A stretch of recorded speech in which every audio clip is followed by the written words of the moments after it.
नमस्कार, मैं हूं नीलू। तो कल ईरान से एक अच्छी खबर नहीं आई, वहां के लोगों के लिए, आवाम के लिए, सेना के लिए। जी हां, ईरान के सबसे ताकतवर शख्स अली लारिजानी की इसराइल के हवाई हमले में मौत हो गई। ईरान के सुप्रीम नेशनल सिक्योरिटी काउंसिल ने मंगलवार को इस बात की पुष्टि कर दी है। लारिजानी सिक्योरिटी काउंसिल के सचिव थे और कहा जाता है कि पूर्व सुप्रीम लीडर अली खामनेई के मारे जाने के बाद पर्दे के पीछे से वही ईरान को चला रहे थे। इसके पहले इजराइल ने कहा था कि उसने अली लारिजानी को एक हमले में मार दिया। क्योंकि एएफपी की रिपोर्ट की माने तो ईरान के नेशनल सिक्योरिटी काउंसिल ने बताया कि हमले में लारिजानी के साथ उनके बेटे और बॉडीगार्ड्स भी मारे गए हैं। काउंसिल ने लारिजानी को शहीद बताया और कहा कि उन्होंने आजीवन इस्लामिक गणराज्य की सेवा की। एक बयान में कहा गया कि शहीदों की पवित्र आत्माओं ने अल्लाह के नेक सेवक शहीद डॉक्टर अली लारिजानी की पवित्र आत्मा को गले लगा दिया। इजराइल के रक्षा मंत्री इजराइल काट्ज ने सबसे पहले लारिजानी के मारे जाने के ऐलान किया। इजरायली सेना ने बताया कि सोमवार देर रात हुए हवाई हमले में अली लारिजानी और ईरान के एलीट बासीज फोर्स के कमांडर को मार दिया गया। मंगलवार शाम के इजराइल के प्रधानमंत्री यानी बेंजामिन नेतन्याहू ने भी लारिजानी के मारे जाने की घोषणा करते हुए कहा कि इन हमलों का मकसद ईरान के नेतृत्व को कमजोर करना था ताकि ईरानी लोगों को उसे हटाने का मौका मिल सके। क्योंकि देखिए, अगर बसीज यानी कि एक तरह से समझिए भारत में जैसे सीआरपीएफ है या पुलिस है जो अंदरूनी हालातों को देखता है, तो बसीज इसी तरह से ईरान में काम करता है। और साथ ही अली लारिजानी के मारे जाने के बाद शायद इजराइल को लग रहा है कि एक बार फिर से जनवरी में जो उनके जो लोग थे ईरान के, जब सड़कों पर उतरे थे, किस तरह के हालात थे सबने देखा था, क्या अब एक बार फिर से वैसे हालात बनाने की इजराइल कोशिश कर रहा है। इसलिए दोनों को टारगेट किया गया और खुद बेंजामिन नेतन्याहू ने इस बात को माना है।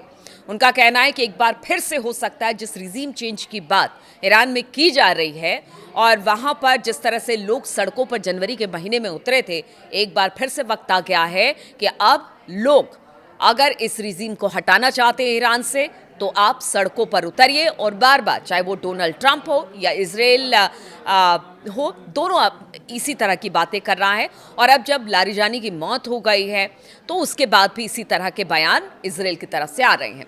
28 फरवरी के बाद शुरू हुई इजरायली और अमेरिकी हमलों की लहर ने ईरान के शीर्ष नेतृत्व को निशाना बनाया है। इसके बावजूद इन संघर्ष के धीमा पड़ने के संकेत बिल्कुल नहीं दिखाई दे रहे हैं। ईरान के इस्लामिक रिवोल्यूशनरी गार्ड कोर यानी आईआरजीसी ने इजराइल समेत पूरे मिडिल ईस्ट क्षेत्र में मिसाइल और ड्रोन हमले जारी रखे हैं। हम आपको बता दें कि कल जब लारिजानी की मौत की खबर बेंजामिन नेतन्याहू ने दी, उसके बाद बताया जा रहा है कि हजारों मिसाइलें इजराइल के तेल अवीव में गिरी है, जहां पर भारी नुकसान हुआ है। बताया जा रहा है रेलवे स्टेशन से लेकर रिहायशी इलाकों तक ईरान की तरफ से मिसाइलें दागी हुई हैं। उसमें खुर्रम है, सेजल है, इत्ताद है, पर बहुत सारे ऐसी मिसाइलें हैं जो कि कल इजराइल की तरफ रुक करके उसको गिराया गया है और वहां पर भारी तबाही मची है।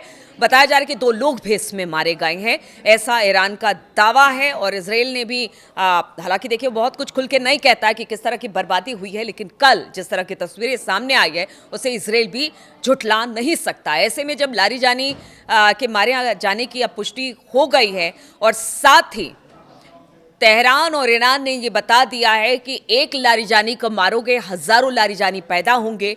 और लारिजानी की मौत की खबर के बाद ही ईरान जिस तरह से उसने हमला किया तेल अवीव पे, उसने बताने की कोशिश की है, चाहे हमारे शीर्ष नेतृत्व के कितने बड़े नेता भी क्यों ना मारे जाए, लेकिन ईरान अब भी अमेरिका और इजराइल को सबक सिखाने के लिए सक्षम दिखाई दे रहा है। और इसी को लेकर उन्होंने जबरदस्त तरीके से इजराइल पर हमला किया मिसाइलों से। तेहरान ने हॉर्मुज जल डमरू मध्य यानी स्ट्रेट ऑफ हॉर्मुज पर अपने नियंत्रण का और कड़ा कर दिया है। इससे दुनिया का 20% ऊर्जा परिवहन गुजरता है। अली लारिजानी को ईरान के इनर सर्कल का सबसे महत्वपूर्ण व्यक्ति माना जाता था और इसका असर राजनीतिक, सुरक्षा और कूटनीतिक तक फैला हुआ था। वो ईरान के प्रमुख राजनीतिक परिवार से आते थे, जिसकी तुलना अमेरिका के कैनेडी परिवार से भी की जाती है। तो लारिजानी जो थे ऐसे ही वो अली खामनेई साहब के बहुत करीबी नहीं थे उनको सेना का भी ज्ञान था, डिप्लोमेट्स भी थे।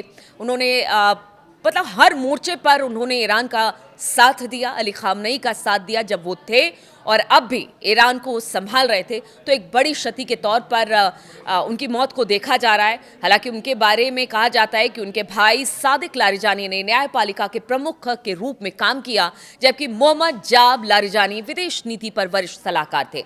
लारिजानी 2008 से 2020 तक ईरानी संसद के स्पीकर भी रहे। वर्तमान में ईरान के सुप्रीम नेशनल सिक्योरिटी काउंसिल के मुखिया थे, जो देश की रक्षा और विदेश नीति पर फैसले लेने वाले सर्वोच्च संस्था है।